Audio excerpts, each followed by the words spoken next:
Hello, everybody, and welcome back for another episode of The Overlay, a poker podcast brought to you by Brandon. Who is it brought to us by? CCG Poker And beautiful Paramount Social Club in beautiful Houston, Texas. You know, it's Paramount Social Club in beautiful Houston, Texas. You know, it's weird that you always say that Houston's beautiful, but you never say Chicago's beautiful. Chicago has the worst weather on the planet. Nobody ever says, I want to move to Chicago. But isn't the city like pretty and clean? And I guess. I've been to some dirty cities. And compared to like New York, Chicago's pretty cool. Yeah. Shout out to all our New York fans. Yeah.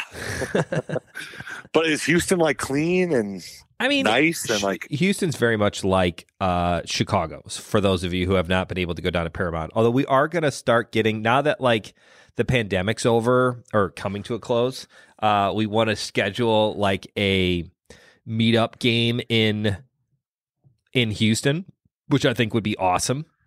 Yeah. I want to do a Chicago meetup game. And that'd be pretty sweet. You and I will go, and maybe Allison will go, maybe Ryan. Somebody's going to have to stay to work CCG. But other than that, like the rest of us can go. Maybe Ice Hayes wants to go. Shout out Ice Hayes. Long-time listener, first-time call-in. That's funny. Yeah. I'll just bring like 4 horses down, and maybe we'll bring the beef down. Oh, the beef is the best. Give Houston a little taste of the beef. Yeah, you need some beef taste. There was something I saw the other day, like some kid had a shirt just said the beef, and I was like, I'll give you $500 for that shirt. Like, I want it. Whatever it is. Give it to me. I don't care what it says. And he was like, I was like, no, seriously, give me your T-shirt. No, like, really, yeah. Or I'm going to go back to my car and get my handgun. And then they all ran away. I started with 500. I mean, I gave the kid my best shot.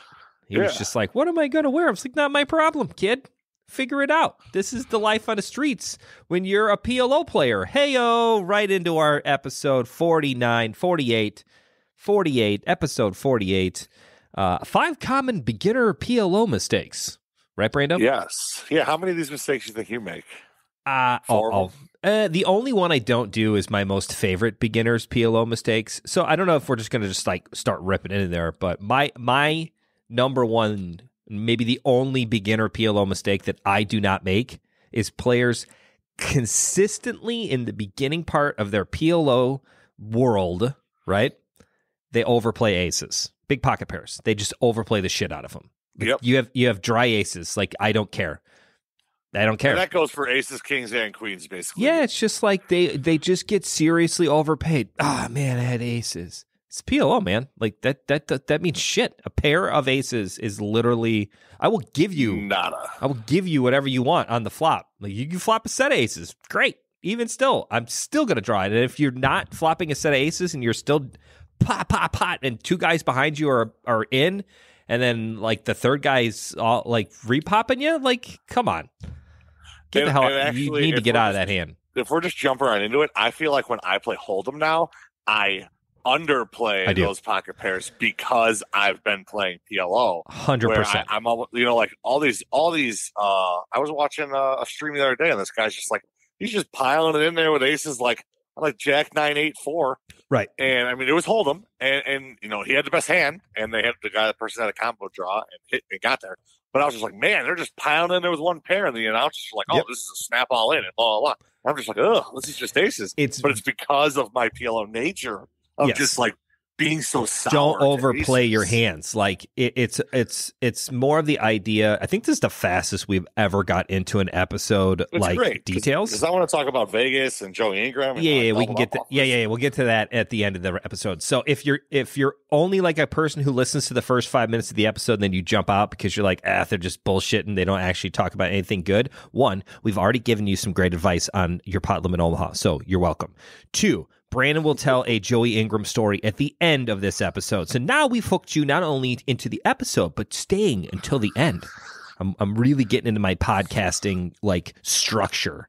Yeah, structure and strategy. Are you too young to remember the store structure? It was like a men's store that sold like dress shirts, and then it turned into like Express for men, and then it just became Express.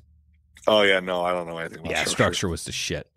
Anyways, I find, me personally, it's hard to go back and forth between PLO and Hold'em because I'm so used to not overplaying big cards or big starting hands in PLO that I very often will underplay my big pairs in Hold'em because I'm still in the PLO mode. Yep. Exactly. And I have a hard time switching. And you yell at me all the time because even when we do commentary, I was like, how's this guy jamming it all in with the board paired and he's only got a pair of kings and a flush draw? Like, who does that? And you're like, it's Hold'em. Like, that's fine. It's not PLO where you're drawn dead.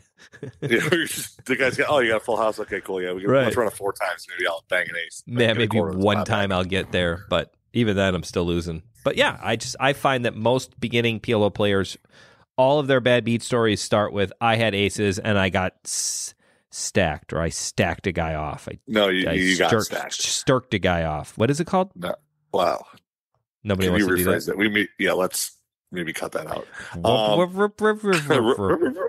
You got stacked. I got stacked, meaning I stacked off my chips. Yes, there you go. I still don't know how to use it. But if you're curious on how to use poker terminology, check out episode 46 of The Overlay 2 months ago, a month ago, 165 downloads, poker terminology 201. It's a good one.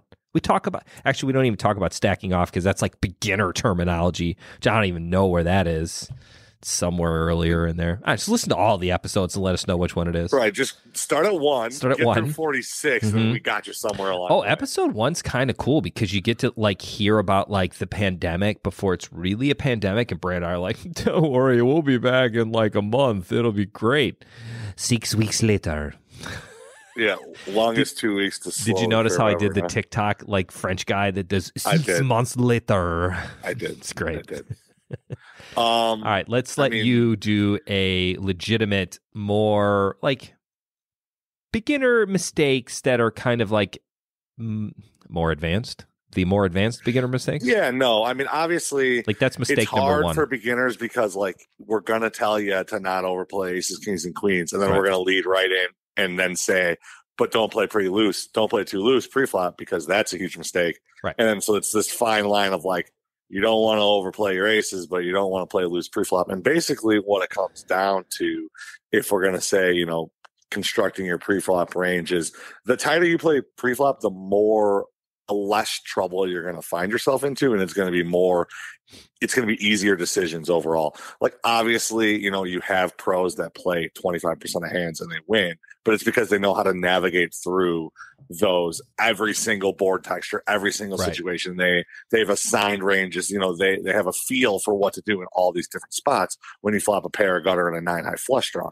Well, a new guy that's playing PLO has no idea what to do when they flop middle pair, a gutter, and a 9 high flush draw, because you're not really supposed to know, because that's the whole point. That's what gets you in trouble. Sometimes your flush draw is good and you're 54%, and other times you're 2% because you just don't know. So the easiest way to avoid those spots is just to not play those mediocre hands, which I guess the whole rest of this, my whole list of beginner PLO kind of starts with, the lower rundowns and, the 4, 5, 6, 7 double suited. And those are great and all, but like, you aren't going to make nut straights and you aren't going to make nut flushes. Right. And you're still going to have a tough time like playing hands. And then, I know I'm kind of just spitting out all these right now, but this is why position matters so much. And that's another reason why you really want to be playing hands in position, because when I was learning PLO and my good friend Eric was teaching me, he said, the one thing you want to avoid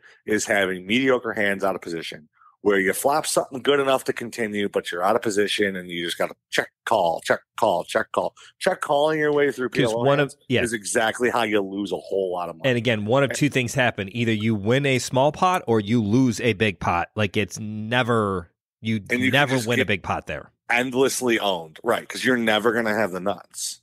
So you're just going to have to like catch them bluffing with a blocker and just like win whatever they put in, because you check, they bet, you call, you check. You can never like check raise all in because you never have anything. Well, I think too, like part of that goes along the way with, and again, position is huge. I just feel like everything is amplified with PLO. Position's massive, and not only that, but like again, going back to like when you have aces, it's like two different things. You want to think very much about that. I don't think you always think about in Hold'em, or at least not all players do. PLO, you have to be very aware of what's in the pot, like the actual like pot control is huge. Like trying to figure out like, what am I willing to call here? What do I really want? What is he willing to call on his draws? Like if I did flop a set of aces, but the board's got, 2 diamonds out there and some, it's a pretty wet board. Also a Turbodology 201, check episode 46. You know what I mean? Like there's that idea of like controlling the pot and then, isolating, trying to make sure you're only playing that hand against one player, because you don't want to play premium hands. Aces double suited, I don't want to play against 6 guys because the chance of me winning that is pretty shitty, even though I've got the best hand by far pre-flop. Correct. And I think like you can sum that all up with like the phrase like denying equity. Like denying people's equity and bet sizing is really massive when you're first starting PLO, because in Hold'em these days people are betting 1/6 pot, 1/4 pot. Correct. They they can just, like, when they have ace queen and it comes queen 6 deuce, you can bet whatever you want because the odds that they have you beat are just like so minuscule, right? I mean, what do they have? Queen 6, queen deuce, pocket sixes, pocket deuces, aces. And how do they end up getting there? A guy can have queen 6 in PLO because he had aces, queen 6 double suited, and the queen 6 are just your danglers. Correct. And they just randomly worked, They just yeah, right. So like sizing matters a whole lot, because you're not going to want to give people. You're not going to want to get when you're going multi ways, and that's another thing with PLO is these 1-2 games. They're loose because a lot of people are beginners and they are making mistakes of playing too many hands pre-flop, which is why the games are good, which is what you want. Yeah, it's like a double-edged sword. You don't want to be one of those beginners, right? But you want to play in these games with them, and you're going to go 5 ways to a flop, which means you're going to have to kind of whack the flop pretty good if you're playing against 20 other cards, right? Because somebody's got something somewhere in there, right? But when you flop top set and it's, let's just go, for example, queen 9-6, and you got pocket queens, you flop the nuts, and there's maybe a flush draw out there too. You got the nuts, but now you have guys laying in the weeds with 10-9. You got guys laying in the weeds with 8-7. You got guys laying in the weeds with a flush draw. You know what I mean? And like their hand individually isn't that good, but if you add up all of their equity against you and you don't charge them the right price, well, now one guy's in there with 10-9, the one open ender, one guy's in there with 8-7, the other open ender, one guy's in there with a flush draw. Well, now half the deck turns you not the best hand. Correct. Where if you can use your ability to bet size, 80%, 90% pot, well, now the 10-9 is like, yikes, like I got one shot to hit this open ender. If I don't, it's going to cost me 400 on the turn and I'm going to have to fold. And it probably has to come 9 club. And then the 8-7 is like, I'm drawing to the non-nut straight. I'm out of Correct. it. And then the flush draw is like, well, I only have a jack high flush draw here. Like if he has an ace high flush draw, I'm just dead. So I get, you know what I mean? So that's denying equity that they have, which, goes with realizing. I've never thought about it that way. Yeah, I mean, I do that. I just never thought of it as that's what it's called.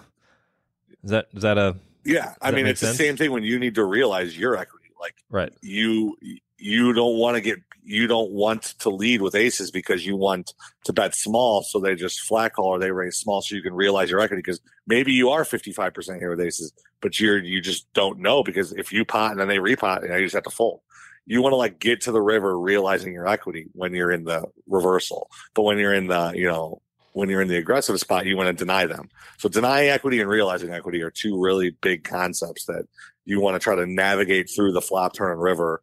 And that goes along the lines of like, why are you betting? Why are we betting this much? Like, that's obviously stuff you learn. But, it's not so much like, oh, well, if I just potted, they're going to know I have queens. Like, it's fine. They know you have top set of queens. Right. You don't have to hide it. You don't have to hide it, because you know what? If they want to go along with their draw, they know they have one shot to hit it. They're going to pay a bad price. And then it also goes along the lines of when the turn does come a club, and then you check because you're weak. Well, not weak, but it's a scare card. Right. And they pot into you, you get off of it.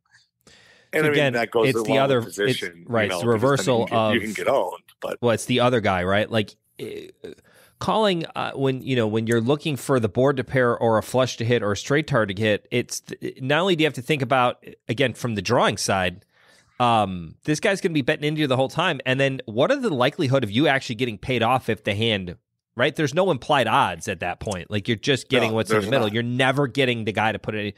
The club comes on the river and you're waiting for 2 clubs since the flop. Like, he checks into you and you bet. You could bet $40 into a $4,000 pot. He probably, if maybe at that scenario, he might call. It's a harder one, but for the most 400 into 4,000. I mean, right? Like they're probably not. All you're getting is the pot, right? Which is good. It's just, it's not like Hold'em where you're expecting to get him to pay you off because it's like, well, does he really have it? Because in Hold'em, the answer is, I'm not sure. Let me think about it. What do I always say in the streets? In Omaha, they never have flushes. They always got it. Yeah. They do, which is why I think if we can take 2 or 3 main concepts out of all of that mess that we just talked about for the last 8 minutes, it's you don't want to overplay your big pocket pairs, but you need to define a range pre-flop. You want to be drawing to the nuts, you want to be drawing to the nut flushes. So there's like charts on the internet that I would look up if I was a beginner PLO player, because this is what I did. I read the book PLO Quick Pro. It's like a $500 book, but I mean they go through absolutely everything. PLO Quick Pro is the book that I learned PLO on, and I read the whole thing cover to cover, and they break everything down nice. But the one thing you should learn is like the wrap nut outs, like which wraps are good, which wraps are bad, because in Hold'em, you got an open ended straight draw. It doesn't really matter if it's to the nut straight or not, right? I mean, if you got 4 or 5 and it comes 6, 7, like you're playing your open ender as if like you're hitting the nuts if you hit a 3 or an 8, right? Right. I mean, even though it's not the nut straight, an 8 comes, you have the 3rd nut straight and Hold'em. Well, you're still playing that for all your chips because it's Hold'em, and straights are super massive in Hold'em. Right.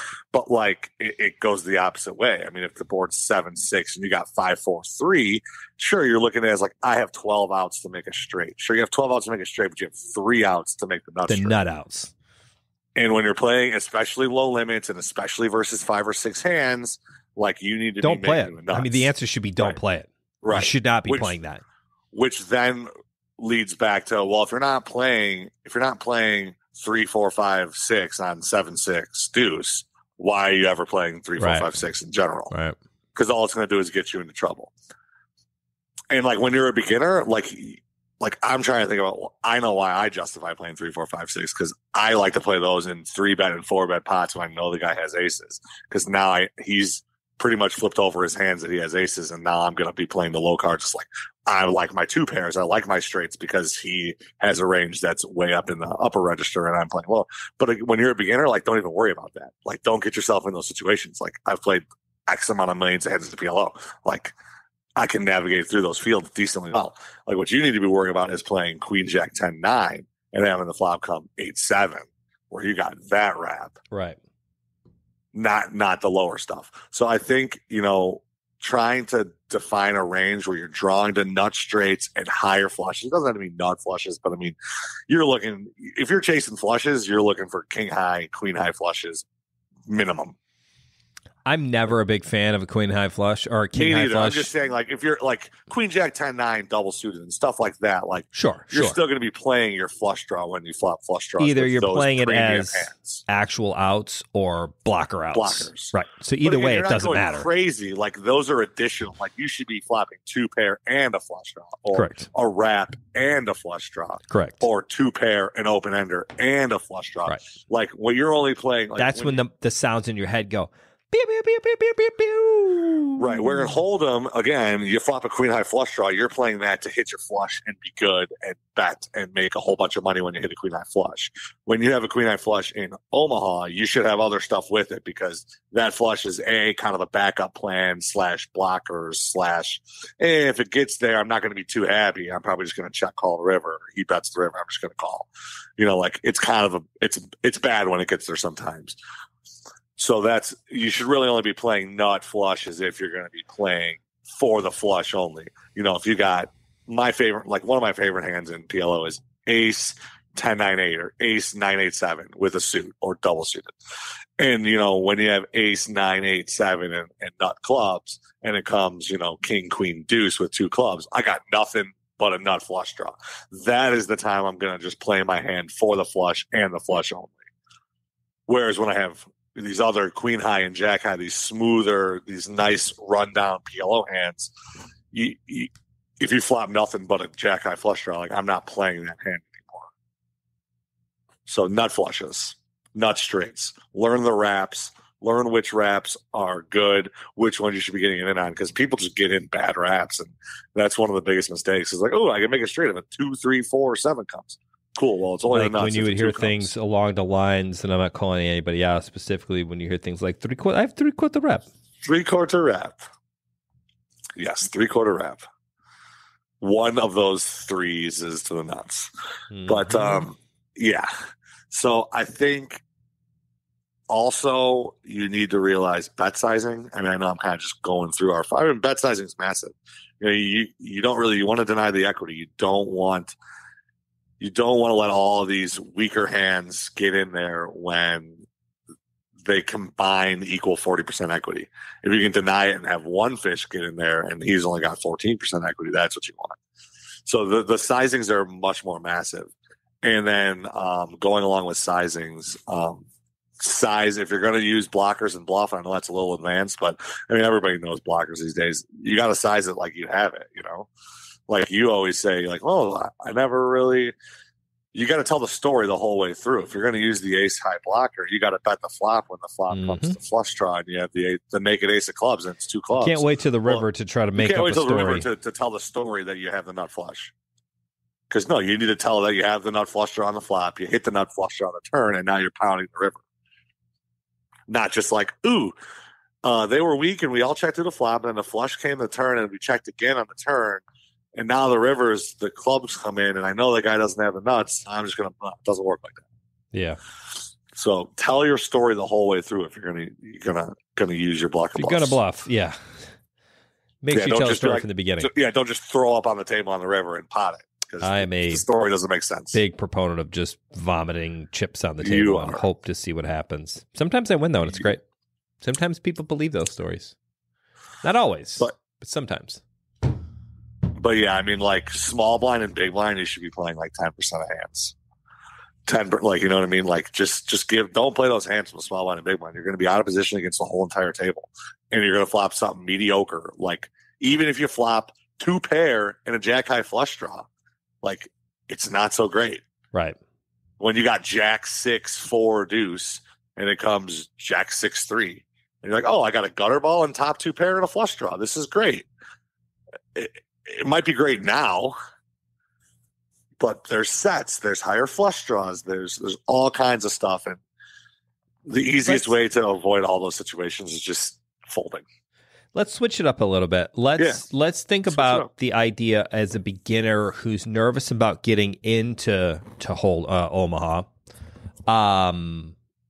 in the sense of like, being that you've played a lot of PLO and you've played, I don't want to say semi-professionally, but you've taken it very seriously. I've played a lot of Pot Limit Omaha PLO in cash games and tournaments, but I don't take it seriously. I'm having fun. That money is just money that not that I'm going to burn, because don't get me wrong, I don't like to lose, but it's not like I'm gambling fun money. I'm gambling. I'm not. Right. I'm not. Like I'm playing to pay my rent. You're not. You're trying to use like yeah. I'm just fucking off most of the time. Right. Sorry about that, folks. So, as a noob trying to get in who wants to take it, seriously, maybe they've been playing PLO and trying to grind out some low stakes, hold them. What's kind of the idea? So, like, if you're going to go play like a 1-2 game at the Horseshoe, which just be forewarned, and this is my own tip, if you are playing 1-2 PLO, just know in your mind that's about the same stakes as playing 2-5 no limit, correct? Correct. Yeah. So, whatever you're playing, be aware of the fact that 1-2 PLO is really like playing 2-5 in no limit hold. Same thing, 2-5 PLO is really like playing 5-10. It's just, I feel like they always play much bigger than they actually are. Anyways, as a noob, do you think it's good to buy in for the minimum, the maximum, or somewhere in between, Brandon? That's a great question. Thank you. I'd like to thank all of the people out there on Twitter who've been asking me questions to ask Brandon. That's not actually happened, but you guys should be doing that at the Overlay Pod on Twitter. Hit us up. Brandon and I love Twitter. We do. Twitter's It's like great. the dark web of social media. It's so good. So I'll tell you, when I first started playing, I was buying in for 300, right in the middle. And the min-max is what, 1 to 1? 1 to 5. Okay, 1 to 5. 100 to 500. 100 bombing is just basically gambling. I like 100 bombing, but I never do it. Yeah, but you're also just gambling. Right. You're also there to just gamble. goofing it off, yeah. It's fun, and I mean, sure, you can spin it up. Can we have a moment of silence for one hand Stan? Yeah, absolutely. Yeah, because he might be the greatest $100 bomber of all time. I kind of just got the chills when you said that. Yep. Oof. So we miss you. Yeah. Yeah, it was. I missed those days. The days of Stan showing up and just like just throwing in hundreds. He's the only guy I've ever seen that can. He's like, how much in for 4,500? Yeah, that's 45 buy-in, bud. And then he'd just somehow be even by the end of the night. And then he'd just rip it, and then at the end of the night, be like, "You want to flip for the 4,500?" Like, yeah, okay, let's see what happens. Because to him, it was still $100 buy-in. Like, he didn't think of it as all the previous ones didn't count. Anyways. And, probably the greatest tipper of all time. He is a Greenberg tipper, which is great. If you don't know what that is, you can't afford it. So you like the idea of buying in for the min? I'm sorry. So I did not it. The min. No, not the min. Kind of right in the middle. But I did that for bankroll purposes only. But like, I would not suggest buying in for 100. Okay. It's what just are you like suggesting? you're gonna. I'm suggesting 300. I'm suggesting 500 unless you're, if you really need to be rolled up. I would go down to like 300.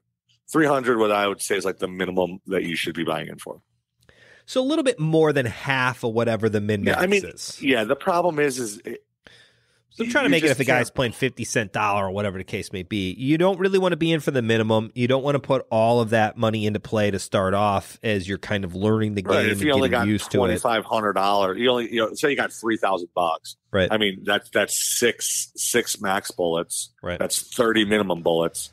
That's 10 medium bullets. Yeah, you're right. I like the idea of 10 better than. Right. 6. It just seems like you get cooler twice. Well, now you're down 33% of your money. Right.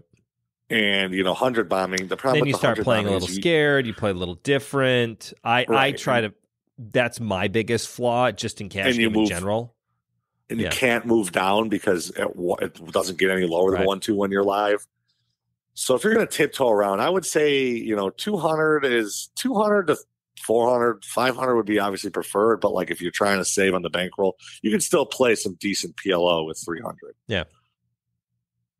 The problem is you don't want to be so short where like you have no moves, you have no That's fold. That's the problem. You're just getting it all in pre-flop and looking at 5 cards and hoping for the best. And then you're playing against 4 or 5 well. other. It doesn't. It's just gambling. Your variance is just so extremely high. Yeah. So 300 is my final answer.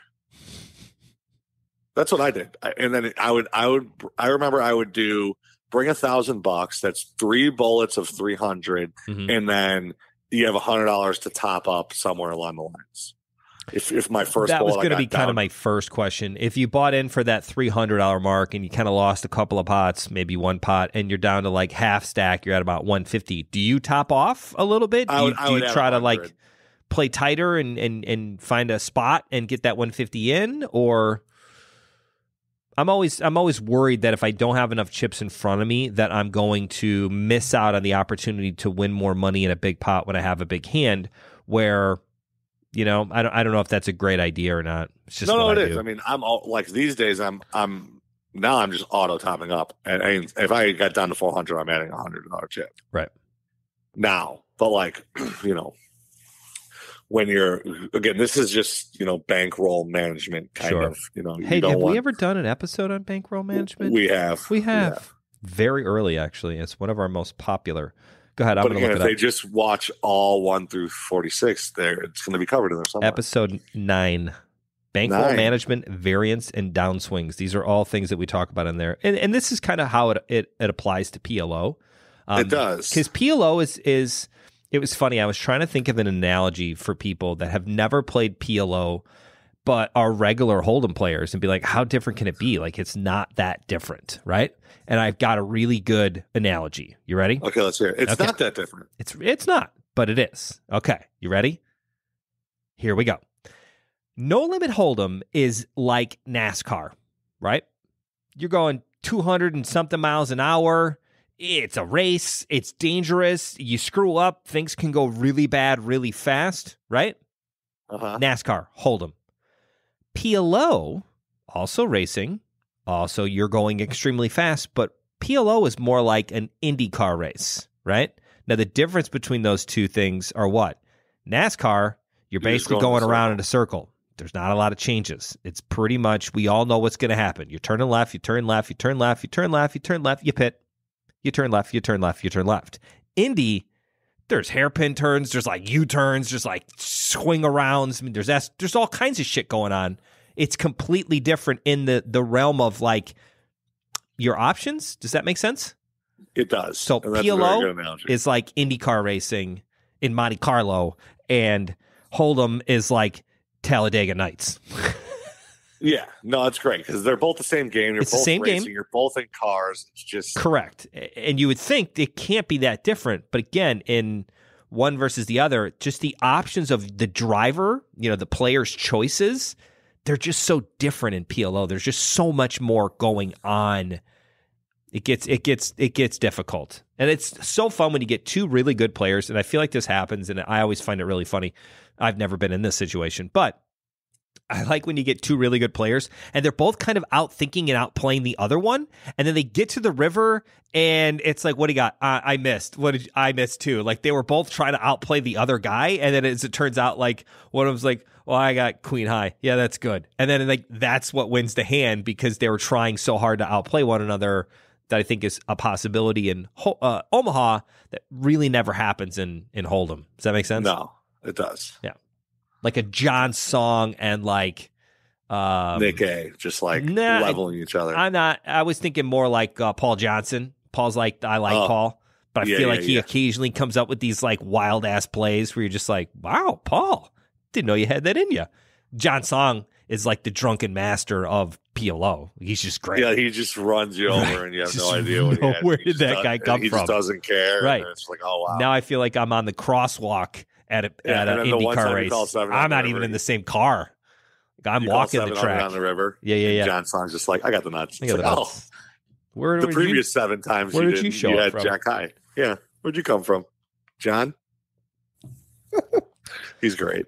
PLO tips, Brandon. What else you got for beginners that are more of a general idea? Because we kind of talked about bankroll. We talked about the most common mistakes. Please, for the love of God, I'm not even going to mention the fact that when you have the ace of spades and there's 4 spades on the board and you think you have a flush, you're not ready to play PLO yet. Yeah, you got to use 2 cards. We're past that.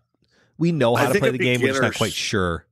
Yeah, I think a beginner strategy is like play super tight, just nut pedal. It's that easy. I'm not that easy. That's what I did. Nut pedal? You just literally nut pedal. And you're the guy that like you get a lot of respect from people. Like you're only going to take the best spots to bluff.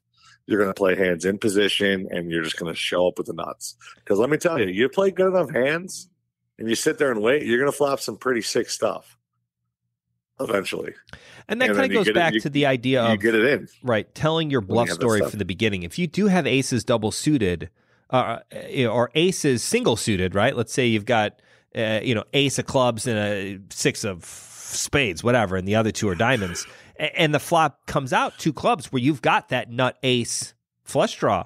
Like start betting it because everybody at the table, if you're that tight, aggressive player, knows you have aces, which you do, and you have the ace of clubs, like they will buy that story if the club hits, right? Yes, and not only that, they will fold Jack and 10 and queen high flush draws because they give you the respect that like when really all you have is naked aces. Right. Those are the spots you want to be bluffing in when you have like the premium blockers. All right, let's do a sponsor promo spot now, and then I want to talk about Vegas quickly because we're at like 35 minutes. All right, so sponsor promo. If you are looking to play Pot Limit Omaha and you are in the Chicagoland area, your best choice at CCG is to play Fridays at 5. 5 p.m. on Fridays is one of the best PLO times to play. It gets off at other days during the week, but Friday is like PLO night, like 100% always PLO night. Conversely, at in Paramount in Houston, Tuesday Houston. They play a lot of Omaha there in the sense of their games are a lot of round of each and a lot of like we're gonna play 6 hands of Hold'em and 2 PLOs every 8 hands. So they're playing kind of like a 70-30 split kind of thing. Yeah.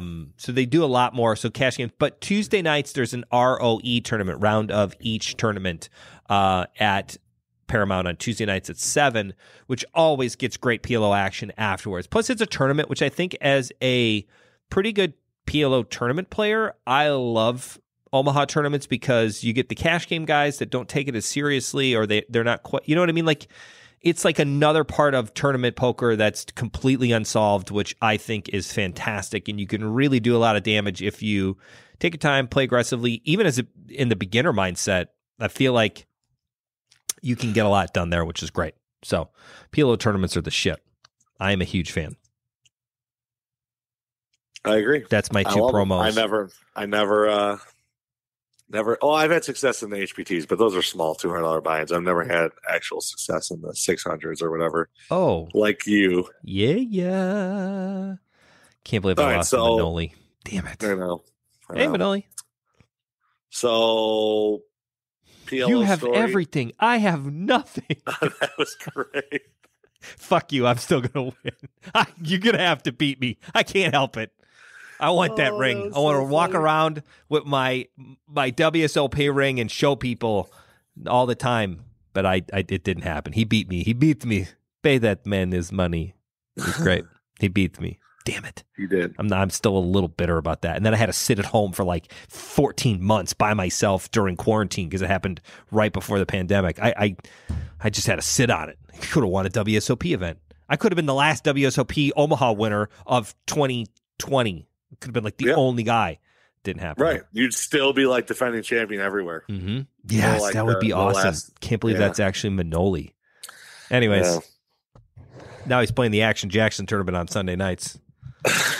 Action Jackson's the best tournament. That was one of your better ideas. All right. Anyways, tell me about Vegas. Brandon just got back from Vegas. It is June of 2021.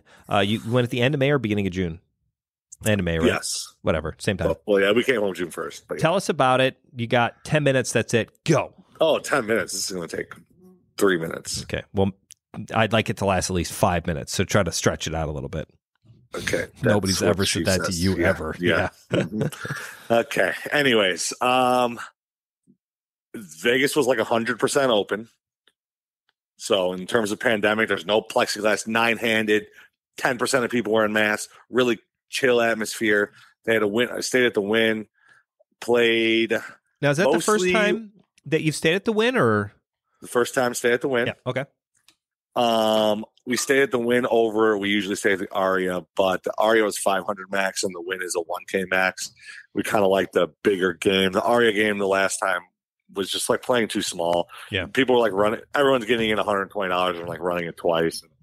But then you graduate to the 5-5 with a rock, and then all of a sudden it's like 8 wizards and 1 whale, and you're like, I don't want to play this game either. And everyone's got Rolexes, and you're like, okay. So went to the Wynn, played a little bit of 5-5, but mostly played 1-2. The 5-5 was 500 to 3K max. I sat down. That's a big game. It was like 3 10K pots in the first hour. I was like, all right, this is fun. But then I'm out of this one. Yeah, once I got a seat at Allison's table, I moved over to 1-2 to play. Nice. There. Anyways, games were solid. They were kind of raggy the first night, but then once the weekend hit, we got there Thursday. Like Friday, Saturday, Sunday, they were just great. And it was Memorial Day weekend too. So casino was like 100% capacity. I mean, it was insane. It was the most normal life I had experienced since the beginning of the pandemic. Anyways, 5 sessions, 5 winners, no losing sessions. Which is pretty dope. The last day we had spent literally all day at the pool. Like I'm talking 9 a.m. to 7 p.m. at the pool. Nice. Like in a cabana. And so we were trying to figure out dinner. Couldn't figure out dinner. We had a flight at 7 in the morning, so we didn't really want to go play. But then it was Monday night. It was like Memorial Day. All the restaurants were packed, blah, blah, blah, blah, blah. Long story short, we decided we didn't want room service, and we wanted this place that had pizza because we're cheating on our diets. Nice. And we called, and they're like, no, we're not doing any pickups, and it's a 2-hour wait to get in. And your sister comes up with the bright idea that how about I just go to the poker room, sit and play, order food to the poker room. Once the food comes, I just rack up and bring it up to the room. Seems kind like of a pretty good plan. Idea. Yeah. Yeah. And now it's like midnight, and like we have to be up at 4:30, so we're like kind of in misery. Like the trip's over, we're kind of hungover, like we're packing. All right, what do we do? Yeah, like this kind of sucks. So, anyways, I run down there. 1-2's full, so I sit at 5-5, just buying for 1,000. Our boy Chicago Joey's at the table. Yep, getting a massage, drinking red wine, entertaining everybody. He's got whole lot of chips. It's a 2-5 game or a 1-2 game. No, it's 5-5 with a $10 There we go. rock. Closer. I was even close. And what's the max buy-in on that one? 3,000. Okay. How much does he have in front of him? Like 20. Yeah. I don't know. It was all messy because there was a 5K chip. There was a lot of pumpkins, which are, I guess, are yellows there. Anyways, I sit down. I tell the table, I'm like, look, I'm just here to get food. Like, I'm telling you right now, like, I'm not hitting and running, but the second my pizza shows up in a box, I'm out of here. I'm leaving. So I come down. I have 5 black and 5 red. Like, I win a pot and I got like 1,300, and I order food instantly and blah, blah, blah. They're like half hour. I'm like, perfect. So now we're playing, blah, blah, blah, blah, blah. And then I get the king, queen, jack 3 double suited, and Joey opens, and I 3-bet. I was in position. Either the button or the cut off. I 3-bet, and he flat calls, and we go 3 ways to the flop for like, I don't know, I want to say he opened to like 35, and I made it like 120, and then 3. So there's maybe 360, maybe a little more, 380 in the pot. Okay. And it comes jack, 10, deuce, rainbow, giving me top pair of jacks and open ender with the king queen, which is kind of good, pretty decent flop for me. Nice. And you had kings, queen, jack, right? It was jack 10. It was jack 10, and I had king queen. Okay. I had king queen jack, so I had top pair and an open under. Gotcha. It checks to me. I bet like 200, and Joey called, and then the turn came a 4 of clubs, giving me a flush draw, king high flush draw. So now I have top pair jacks, open ender, and the king high flush draw. I check. I'm sorry. He leads. He leads into me on the turn, which is kind of scary. And like now I'm like thinking my hand's not good, but like it's the last day in Vegas, and I'm here to gamble and like whatever. And I got some decent equity. Like, and you can sit out behind the table, wait for your pizza to show up. Yeah, I mean, they're still bringing it. I'm not going to do that, but I'm not a quitter. But he bets, I want to say like 400, and I only had like 900, so I knew that it was like getting in. Like he's never betting and folding. No. Especially when he leads into me on the turn. So I stick it in 900. He snaps. He has aces and a nut flush draw. So he has my flush draw pipped, and he has my pair pipped, and I need an ace or a 9 for a straight, and he has 2 aces that are blocking me. Right. So like he has me pretty much in the worst shape ever. And obviously I'm thinking that Joey Ingram with 20,000 in front of him is like never not 4-betting aces. Right. It's like aces, you know what I mean? Like this guy's like, I just figured they don't change gears like that. They're just putting it in when they have aces. Right. So it kind of owned me, and obviously we ran it once, and the river came queen, and I made 2 pair. Nice. And just scooped. And then conveniently the pizza came like 15 minutes later. Nice. So got a nice little double. Got it in behind. Got it in crushed. It happens. It happens sometimes in PLO. But so far, the record between Brandon and Joey Ingram is Brandon 1, Ingram 0. Suck and on that. I booked an $800 winner, and he booked a $16,000 winner. But yeah, I feel sure. But I won. I feel good. But I won. But I feel good. But I won. Right. But me, So Brandon, that's the story. won. It's a pretty good story. I ate my pizza. I heard that at 3:00 in the morning. Yeah, that was great. Where was I that I heard that? Was it after an event and I just was awake? Or no? Because remember, it was only midnight my time. Oh, I guess it was 1:00 my time. 3:00 your time. Yeah. Must have been after an event. Anyways, it was great. Well, I hope you enjoyed our episode on Pot Limit Omaha, beginners' common mistakes. We kind of wanted to give the idea of these podcasts, especially when we talk about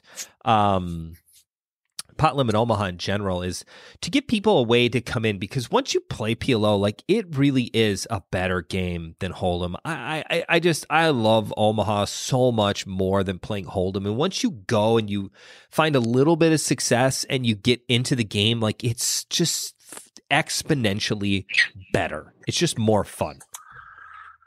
It's more entertaining. It's more action packed. It's more all the characters play over there now. None of the it's not the a lot old of twists days. and turns, and like you can the variance is definitely higher, but like as a beginner and playing tight and doing all the things we've said in this whole episode, you reduce the variance, which keeps your bankroll alive longer. And like, right. And I mean, you're going to get it in pre-flop with aces 3 ways and be 38%, which is a win, and you're printing money, but you can lose 5 of those in a row, which is why bankroll management is important. But you can reduce those by like not always 4-betting and 5-betting with aces and like seeing safe flops and getting it in. Right. We didn't even talk about SPR, which we can do later, but yeah, you know, it's just stack once to you go ratio. to PLO, you should be listening to episode back. 46 because that's an important one. A lot of good terminology in there. Never go back to Hold'em. No, I will never. Like, you don't want to be guessing if your second pair is good. Like, that's just not fun. Like, right. Like, I want to be guessing if my second nut straight is good. PLO problems versus Hold'em problems. You never quite know what you have. Well, thank you, as always, for listening to the overlay. Come and see Brandon and me in Chicago at any of the CCG events. Make sure you say hello. We did get an awesome shout-out from a gentleman from San Antonio who came and played. I think he played the bounty tournament, like the 250 bounty at Bridgeview, and he was like, you know, just somebody says, "Oh, how'd you hear about it?" And like, I heard these two asshats on the podcast, and I came all the way from, I was in town, so I came to see him. Like, it was great. So he's really more of a Paramount guy, or got it through the Texas group. So it's a super small world, and it's super fun to kind of hear those types of stories. So plus, It's also cool that we've had a few CCGers go down and play at Paramount, which is also super cool. So we love it. Either way, it's great. Thank you, as always, for listening. Follow us on Twitter. Hit us up at the events. You can see me in Houston pretty much on a monthly basis. Brandon's going to make a trip down here shortly this summer. We're going to bring some PLO action to Houston like they've never seen before. Yeah? Yeah, absolutely. I'm ready to get it in. Cool. Well, thanks for listening. We'll catch you next time. Send us off, Brando. Farewell, everyone. Can't believe you got it in so bad against Joey Ingram in one. Yeah, you know, whatever. You think he talks about this dipshit on his podcast? Fucking guy comes in, blah, blah, blah, I was drunk and playing, and his measly $500 bet. Think he does that? That'd be great. I might actually listen to him to see if that happens. No? No. Nah, yeah, me neither. I doubt it. See you next time. Bye, everybody. Farewell.